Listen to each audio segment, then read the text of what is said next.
Chapter 7. By mid-September, Luke's days had fallen into a familiar pattern.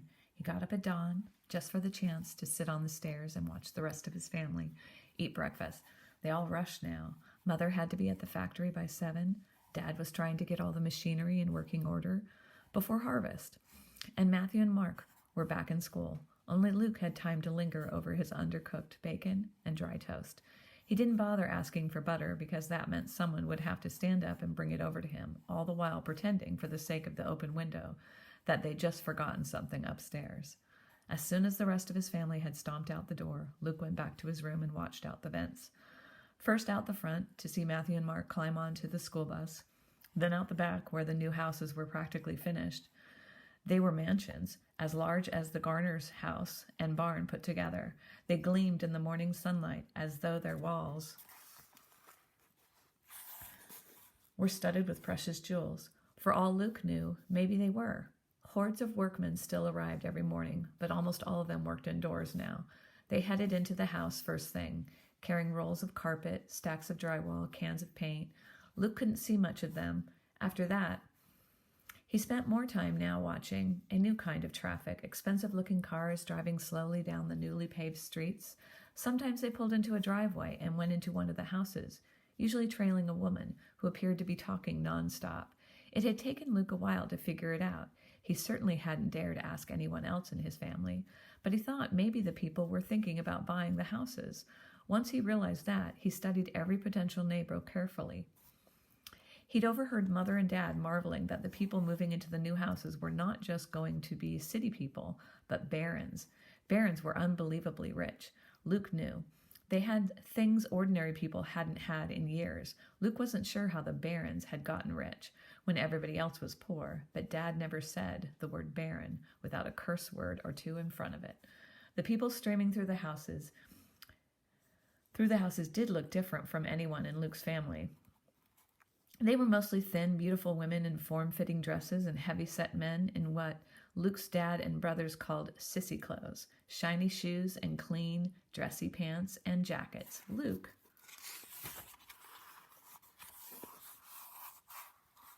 always felt a little embarrassed for them, showing up like that, or maybe he was embarrassed for his family, that never looked like any of the barons. Luke preferred it when the adults had children with them, and he could concentrate on them. The smallest ones were always as dressed up as their parents, with hair bows and suspenders and other gewgaws. Luke knew his parents would never buy. The older kids usually seemed to be wearing whatever they grabbed first out of their closet that morning, though he knew no one would dare show up with 3 kids. He always counted 1, 2, 1, 1, 2. What if a family with just 1 kid moved in behind them and he sneaked into their house and pretended to be their second child? He could go to school, go to town, act like Matthew and Mark. What a joke.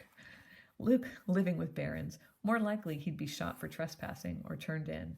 When he began thinking things like that, he always jumped down from his perch by the vent and grabbed a book from one of the dusty stacks by the eaves.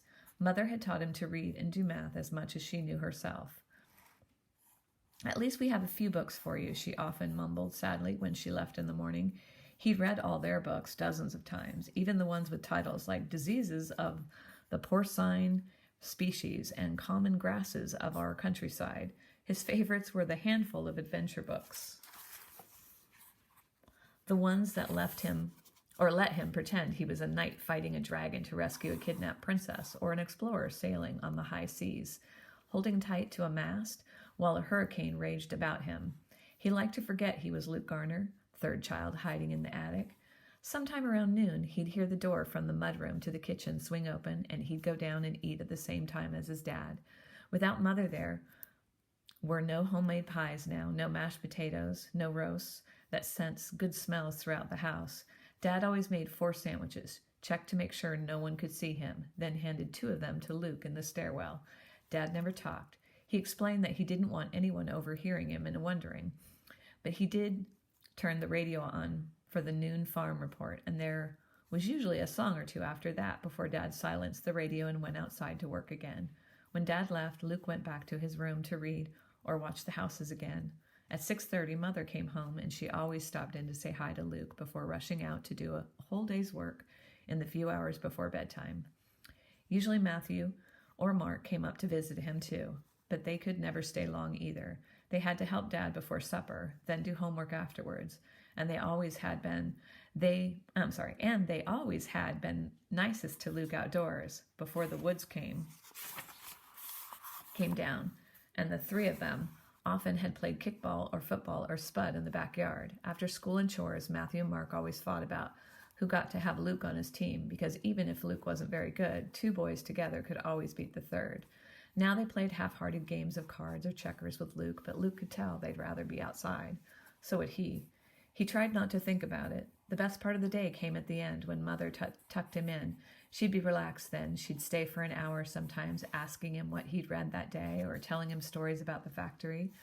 Then one night, when she was telling how her plastic glove had gotten stuck in a chicken she'd gutted that day, Mother suddenly stopped in the middle of a sentence. "Mother?" Luke said.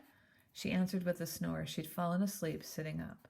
Luke studied her face, seeing lines of fatigue that hadn't been there before. Noticed that the hair around her face now held as much gray as brown.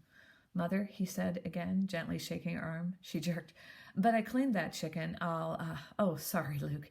You need tucking in, don't you?" She fluffed his pillow, smoothed his sheet. Luke sat up. "That's okay, Mother. I'm getting too old for this, He swallowed a lump in his throat. "Anyway, I bet you weren't still tucking Matthew and Mark in when they were 12. "No," she said quietly. "Then I don't need it either." "Okay," she said. She kissed his forehead, anyhow, then turned out the light. Luke turned his face to the wall until she left.